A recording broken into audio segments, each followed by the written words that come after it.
Salut, c'est Trado, content de vous retrouver pour la mise à jour de la préparation de la semaine de trading. On va commencer par le CAC 40. Le CAC 40 qui est actuellement dans une situation de rebond technique mais en butée contre la zone de résistance des 75,30, 74,80. Si vous avez un biais baissier, c'est dans cette zone que beaucoup chercheront des signaux baissiers à valider pour prendre position. Stop de protection au-dessus des plus hauts qui ont précédé le signal si vous entrez sur signal baissier ou alors en utilisant la méthode des ATR. Si vous avez un biais haussier, je pense que c'est vers 72,90, 70,20 que beaucoup chercheront à nouveau un signal haussier susceptible de justifier une entrée.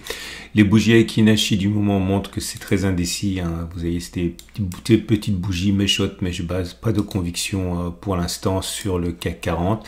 Le sentiment client au moment où je parle est globalement acheteur avec 67% pour les clients IG. Je vous montre comment positionner un stop de protection de manière très classique en utilisant la méthode des ATR. Vous avez besoin d'un outil qui s'appelle Average True Range qui est là.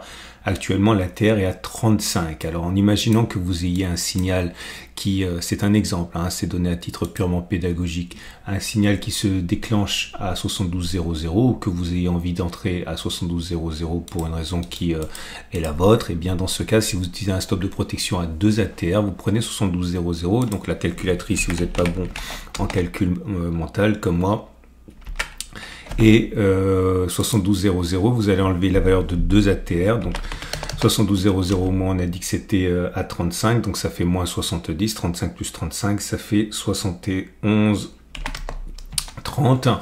Et si les cours vont à 71,30, et bien tout simplement il faut accepter que vous avez perdu ce trade et sortir dès qu'on aura atteint ce niveau. Maintenant, imaginons que vous décidiez de spéculer à la baisse en utilisant la méthode des ATR. Là aussi, c'est un exemple qui est donné à titre purement pédagogique.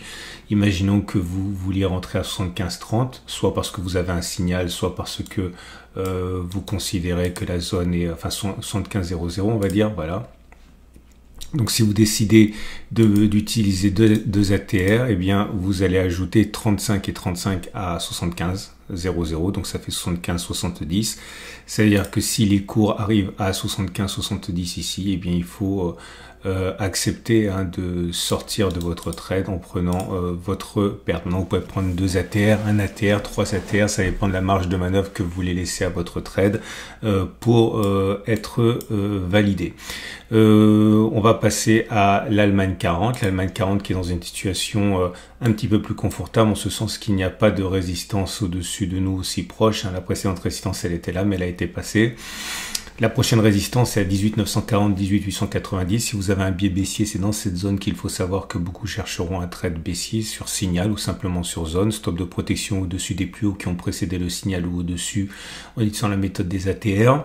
Si vous avez un biais haussier, je pense que 18,330, 18,200 pourrait convenir à des traders qui trouveraient dans cette zone des raisons d'acheter. Stop de protection en dessous des plus bas qui ont précédé le signal haussier ou alors avec la méthode des ATR. On passe de l'autre côté de l'Atlantique avec le SP500 sur résistance à 56,70, 56,20. Si vous avez un biais baissier, c'est dans cette zone que beaucoup chercheront un signal à mettre en œuvre pour spéculer à la baisse. Stop de protection au-dessus des plus hauts qui ont précédé le signal avec la méthode des ATR et à la hausse. Ceux qui veulent acheter, peut-être attendre un retour sur les 54,30, 53,80 pour acheter. Stop de protection en dessous des plus bas qui ont précédé le signal ou avec la méthode des ATR. Il y a une autre zone de résistance ici, zone de résistance journalière 53,00, 51,00. Pour le Nasdaq, c'est pareil, on est au contact d'une résistance 19,950, 19,450.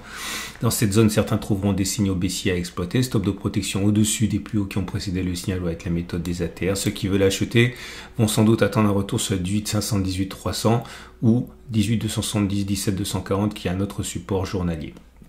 On va terminer avec les devises et le Bitcoin. Euro-dollar, de la marge a priori avant la prochaine résistance importante qui est 1,1204, 1,1148. Ceux qui veulent spéculer à la baisse vont sans doute attendre un retour sur cette zone et un signal pour spéculer à la baisse.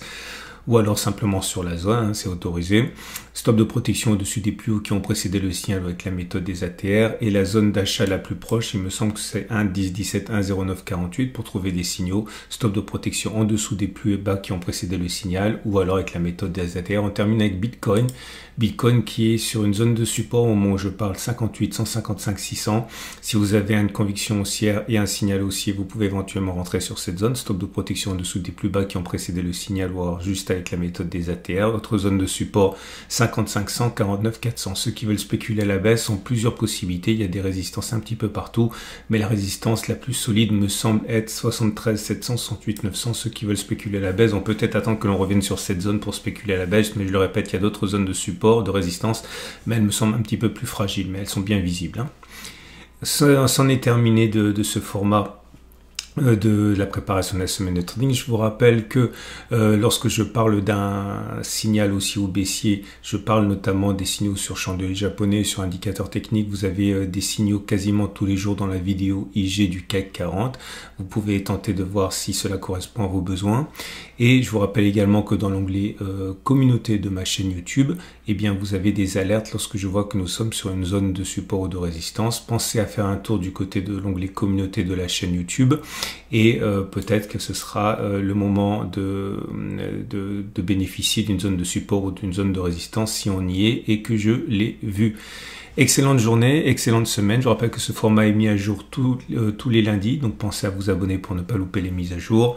Et si vous voulez avoir un compte de démonstration pour découvrir les Turbo 24 ou les CFD avec mon partenaire IG, vous avez un lien juste en dessous de la vidéo. À la semaine prochaine pour la mise à jour et tout au long de la semaine dans l'onglet communauté de la chaîne YouTube.